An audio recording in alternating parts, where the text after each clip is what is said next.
والنعمة لك والملك لا شريك لك. Assalamualaikum warahmatullahi wabarakatuh. Alhamdulillah, salatu wassalamu ala Rasulillah. Kaifa halukum jami'an wa kaifa amsaitum al-an? Apa khabar para penonton yang saya kasih sekalian? Apa khabar malam anda hari ini? 8.30 malam, bermaksud jam 3.30 malam, jam 3.30 petang di Makkah Al-Mukarramah, minta maaf. Dan alhamdulillah kami bersiaran secara langsung dari rooftop Abraj Janadi Riyah. Kalau kita lihat, anda boleh melihat bagaimana indahnya suasana pada ketika ini. Walaupun suhu agak panas di sini, lebih kurang dalam 40 darjah Celsius dan ke atas, ini merupakan suatu yang luar biasa berbanding dengan tahun-tahun yang lalu. Namun inilah cabaran yang perlu ditempuhi bagi jemaah haji antarabangsa, terutamanya jemaah haji Malaysia kita. Dan alhamdulillah kita bersyukur kepada Allah Subhanahu Wa Taala kerana labbaik Allah, dan di sini juga kami akan berikan yang terbaik untuk anda, semestinya perkembangan perjalanan serta pergerakan jemaah haji Malaysia kita.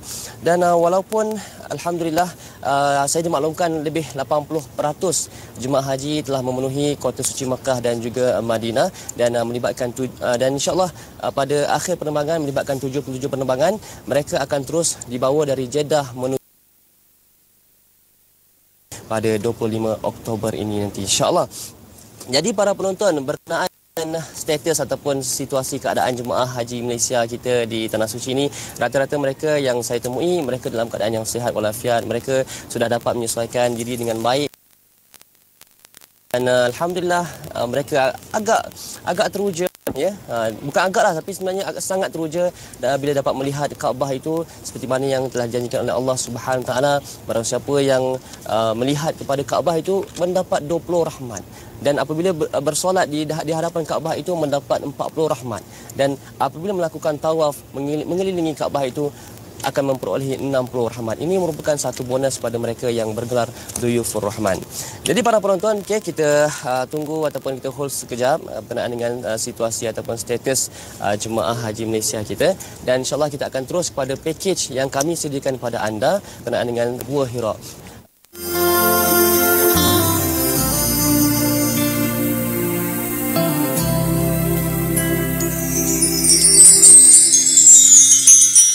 Miles away, oceans apart, never in my sight, but always in my heart. The love is always there, it will never die, only growing stronger. Assalamualaikum warahmatullahi wabarakatuh. Teman-teman yang saya kasih sekalian, alhamdulillah hari ini saya berada di kaki Bukit Jabal Nur. Di sinilah terletaknya Gua Hira, tempat pengabdian diri Nabi SAW. Dan di sini juga Nabi Muhammad SAW mengasingkan diri daripada kejahilan masyarakat jahiliah di Mekah pada ketika itu. Terletak lebih kurang 2 batu dari kota Mekah, dan saya difahamkan perjalanan untuk sampai ke puncak di Gua Hira di atas sana mengambil masa lebih kurang sejam, dan jaraknya pula lebih kurang 5 km. Dan cuba anda bayangkan bagaimana Nabi SAW pada bulan Ramadan hampir setiap hari baginda berulang-alik dari Makkah menuju ke Gua Hira berseorangan, dan di malam yang gelap semata-mata untuk mengabdikan diri kepada Allah Subhanahu Wa Taala. InsyaAllah kita akan naik ke atas puncak, tetapi bukan hari ini. Kita akan bersama-sama dengan sahabat-sahabat yang lain, dan untuk anda mengetahui bagaimana keadaan di Gua Hira itu, sama-sama nantikan kapsul Labbaik Allah bersama saya akan datang. Assalamualaikum warahmatullahi wabarakatuh.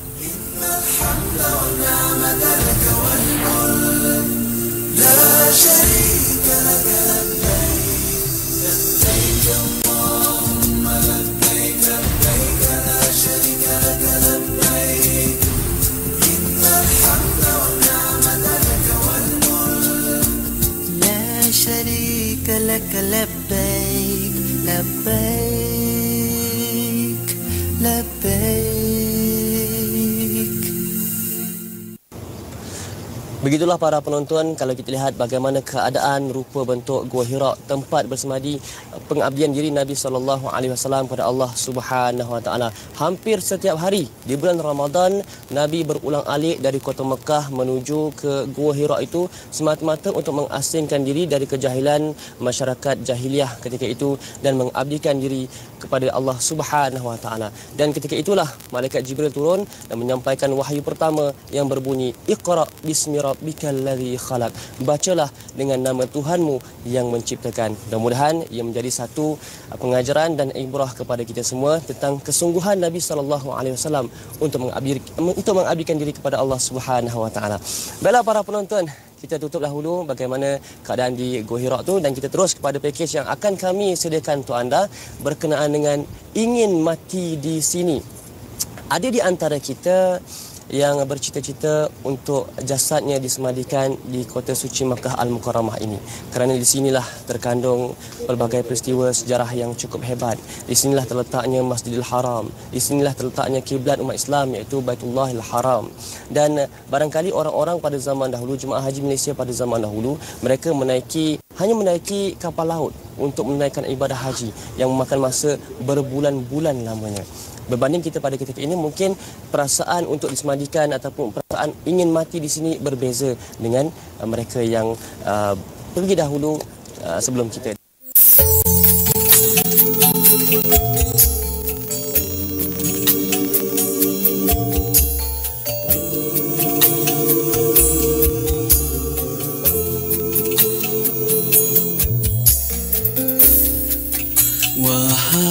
Saya bersedia jika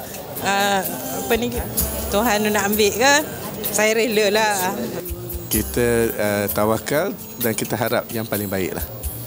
Apa yang Allah SWT rasa paling baik, maka itulah yang kita ikutkan lah. Saya tidak dapat menyatakan lah apakah perasaan saya kalau sekiranya ketakdiran seperti itu apalah.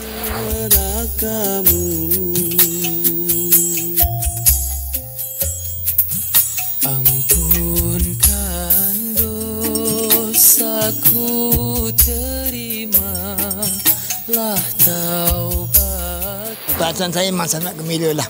Walau macam mana pun saya terimalah apa pun akan terjadi yang Allah Ta'ala bagi saya akan terimalah segalanya, insyaAllah lah. Saya akan terima, saya reda lah. Kalau sudah ketentuan Allah, saya terima. Itu semua takdir. Walaupun keadaan yang sehat, kita tak semestinya dapat pulang ke tanah air. Dan dengan keadaan yang tak sehat dan tak semestinya tak dapat pulang. Tapi kita berdoa, saya berdoa, mudah-mudahan saya dapat pulang ke tanah air, berjumpa dengan anak cucu kembali.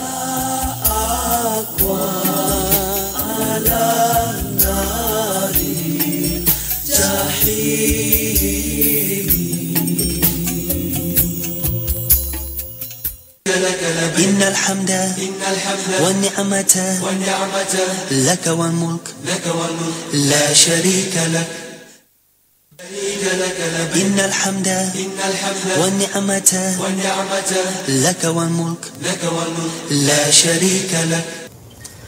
Alhamdulillah, kembali semula ke pentas Labbaikallah pada anda yang masih bersama kami, setia bertemankan kami di sini. Jazakumullah khairan kathira. Dan pada anda yang baru saja menemani kami, ahlan wa sahlan wa marhaban bikum. Ya, kami bersiaran secara langsung dari Abraj Jana Diriyah Makkah Al-Mukarramah. Yang terbaik hanyalah untuk anda segalanya. Bermula di sini TV Al-Hijrah. Dan insyaAllah tadi kita telah melihat beberapa pakej yang kami sediakan untuk anda tentang Gua Hira dan kemudian ingin mati di sini, dan kita jadikannya sebagai satu pengajaran yang cukup besar dan sampaikan kepada mereka yang tidak dapat menyaksikan kita pada hari ini. Dan insyaAllah pada tahun ini alhamdulillah seramai 400 jemaah haji Malaysia dan juga 3 orang pegawai pengiring telah dibawa menunaikan ibadah haji di bawah tajaan Yayasan 1MDB. Dan untuk kita mengetahui adakah bagaimanakah tajaan ini dan apakah objektif yang ingin dilakarkan bagi program ini, dan bersama saya ketika ini iaitu Tuan Haji Banuri bin Aris. Assalamualaikum Tuan Haji. Waalaikumsalam warahmatullahi wabarakatuh. Beliau merupakan pegawai pengiring program khas Haji 1437 Hijrah di bawah Jabatan Perdana Menteri. Sihat nak? Alhamdulillah. Alhamdulillah. Jadi bagaimana setelah beberapa hari di Kota Suci Makkah Mukarramah ni? Alhamdulillah nampaknya keadaan jemaah haji kita dan semua yang hadir pada hari ini sihat-sihat belaka. Alhamdulillah. Tak ada apa-apa masalah ha? Setakat ini semuanya berada dalam keadaan yang teratur. Alhamdulillah. Jadi Tuan Haji, orang kata tak kenal maka tak cinta. Barangkali para penonton kita ingin mengetahui apa sebenarnya itu Yayasan 1MDB. Okay. Para penonton di tanah air, Assalamualaikum warahmatullahi wabarakatuh. Innal hamda wa ni'mata laka wal mulk la syarika. Kepada semua pendengar dan semua penonton TV Al-Hijrah, terima kasih banyak kerana diberi peluang secara terus daripada Makkatul Mukarramah ini. Inilah program yang terbaik pada kita untuk menyampaikan wadah perjuangan. Inilah program yang terbaik untuk kita menyampaikan, menterjemahkan isi hati jemaah-jemaah haji Malaysia yang dianjur khas oleh Jabatan Perdana Menteri pada hari ini. Inilah dia satu aktiviti yang dianjur oleh Yayasan 1MDB. Program ini khas untuk mereka yang dipilih oleh jabatan kuasa yang ditubuhkan khas di bawah Jabatan Perdana Menteri untuk hadir menjadi tetamu Allah pada tahun ini. Dan Yayasan 1MDB ini adalah merupakan yayasan yang ditubuhkan untuk menjalankan tanggungjawab sosial ataupun CSR kepada seluruh rakyat Malaysia, golongan-golongan yang kurang berupaya, golongan-golongan miskin dan golongan terpinggir, untuk dibantu bagi meringankan bebanan mereka dalam usaha untuk memupuk kehidupan dan mewujudkan kehidupan yang baik di tanah air. Dan golongan-golongan inilah yang kita rasa perlu diberi perhatian bagi akhirnya nanti akan mewujudkan satu ukhuwah yang baik, perpaduan yang baik di kalangan masyarakat Malaysia, tidak kira mengira agama, tidak mengira umur dan tidak kira mengira bangsa. Inilah matlamat utama Yayasan 1MDB. Selain daripada program tajaan di Tanah Suci ini, apa lagi program yang cuba dilakukan? Ya. Okey, untuk makluman semua para peserta dan juga semua pendengar-pendengar dan juga pengikut setia kepada TV Al-Hijrah ini, program Labbaik Allah ini mendekatkan kita kepada hati anda semua di tanah air. Bagaimana rancangan 1MDB ini dekat di hati rakyat, dekat di hati masyarakat dengan mandat-mandat yang diberikan oleh pucuk pimpinan kita yang amat berhormat Perdana Menteri. Yayasan 1MDB ini memberikan satu aktiviti yang cukup baik untuk masyarakat, termasuk program-program khidmat masyarakat, program-program Jalinan Murni, program-program Nadi Kasih, program Vitamin 1 Malaysia, program pendidikan, program Prihatin dan juga program-program doktor serta ubat yang telah dianjur di tanah air. Dan akhirnya kemuncak program untuk rakyat Malaysia dan yang bernasib baik ini, kita adakan program khas haji, iaitu program 1433 Hijrah ini. Alhamdulillah. Jadi saya dimaklumkan bahawa program ini menaja imam-imam kampung dan juga ketua kampung yang terpilih serta JKK yang terpilih. Jadi bagaimana proses melaksanakan tajaan tersebut? Alhamdulillah, pada tahun ini program khas haji ini, program khas haji 1433 Hijrah ini telah berjalan dengan baik. Walaupun program ini baru saja 2 tahun dilaksanakan, bermula pada tahun lepas 2011, dan Jabatan Perdana Menteri merupakan satu badan induk yang bertanggungjawab mengelola dan urus dia ini, yang dipengerusikan oleh Yang Berbahagia Datuk Jailani Ngah, yang juga setiausaha politik kepada Yang Amat Berhormat Perdana Menteri, dan juga dengan kerjasama Yayasan 1MDB yang dipimpin oleh pengarah urusannya, iaitu Yang Berbahagia Datuk Dr. Haji Samsul Anwar Sulaiman, yang turut sama-sama berganding bahu bagi merangka dan menyediakan satu prosedur-prosedur pelantikan, prosedur-prosedur calon-calon, mencari bakal-bakal calon haji untuk setiap tahun, dan kriteria tertentu telah kita pastikan bagi kita ketengahkan bagi memberi pemilihan-pemilihan ini terbaik, dan semua peringkat dapat menerima keadaan ini dengan cukup baik, insya-Allah.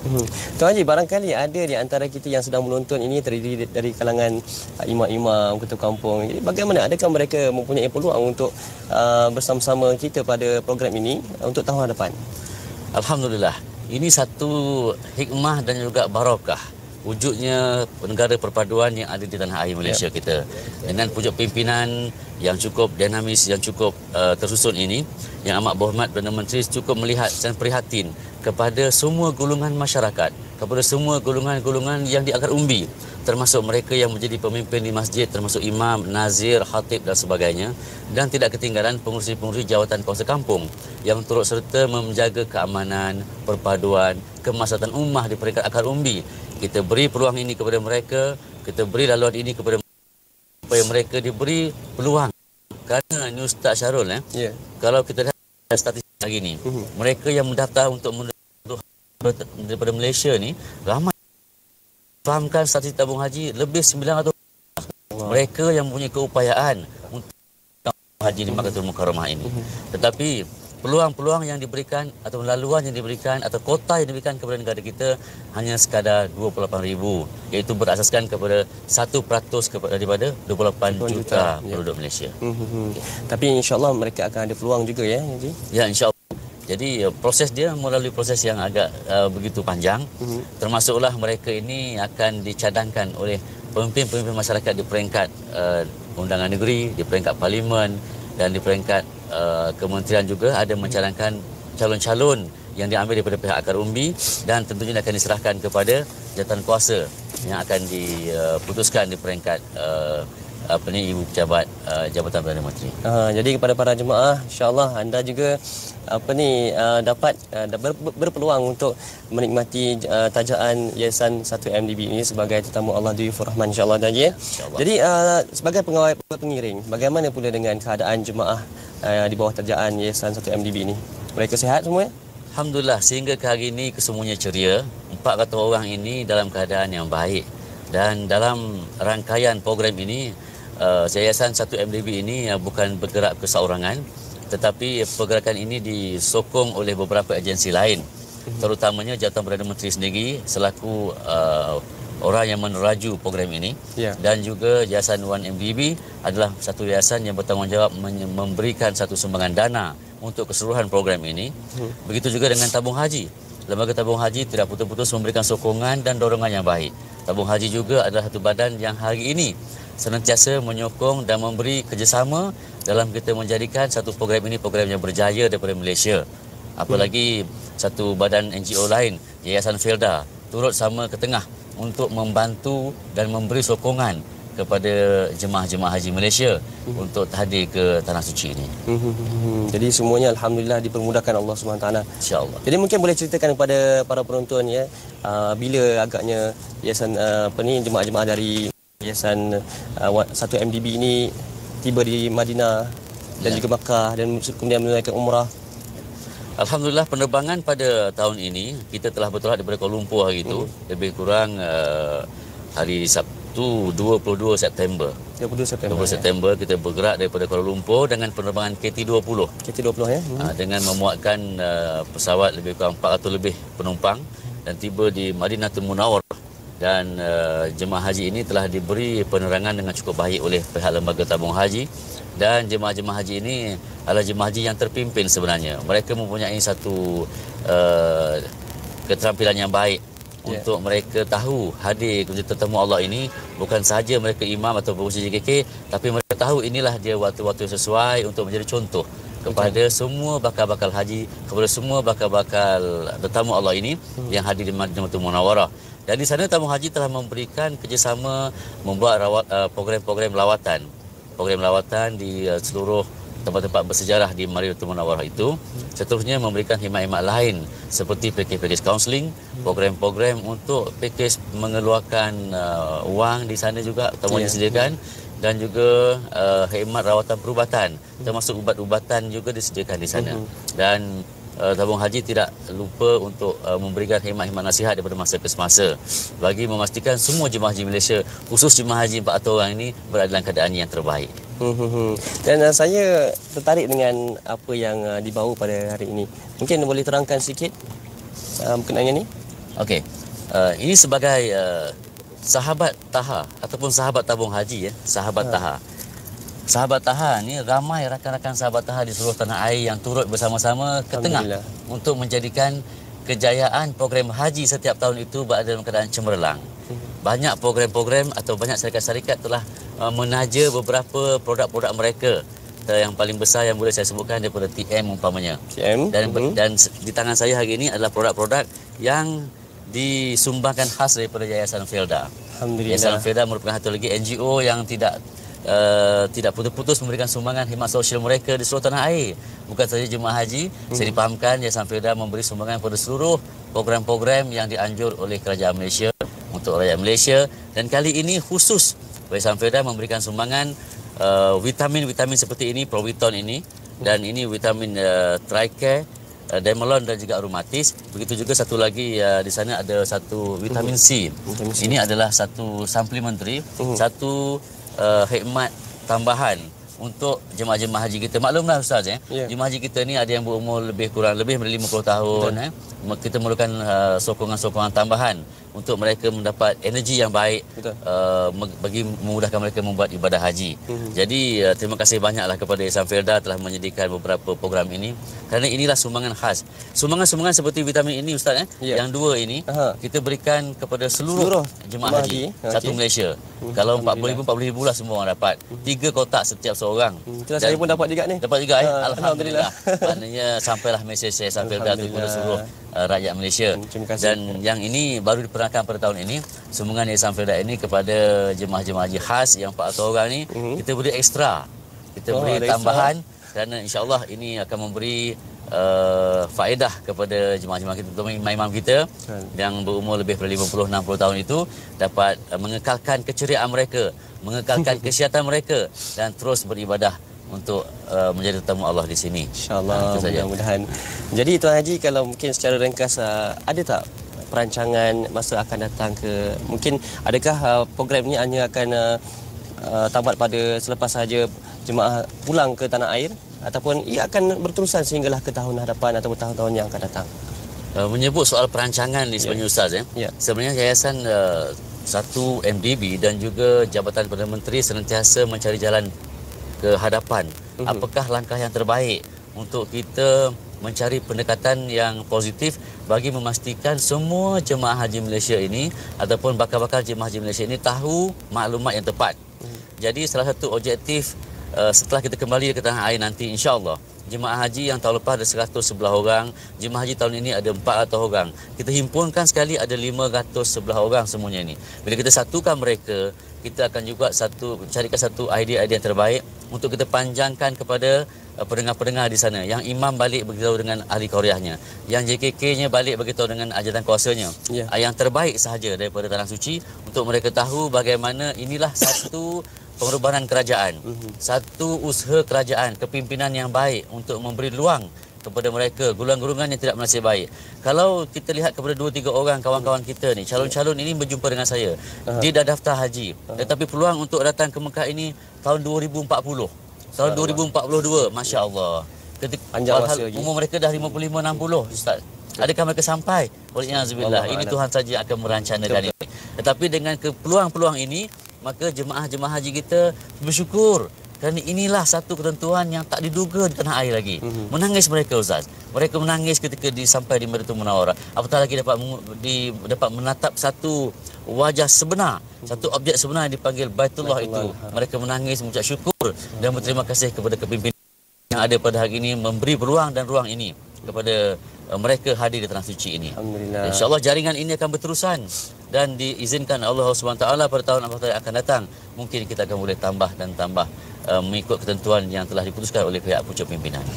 Baiklah, terima kasih diucapkan kepada Tuan Haji Banuri Aris di atas perkongsian yang cukup menarik berkenaan dengan Yayasan 1 MDB yang telah menaja jemaah haji Malaysia kita untuk menaikkan ibadah di tanah suci Makkah Al-Mukarramah.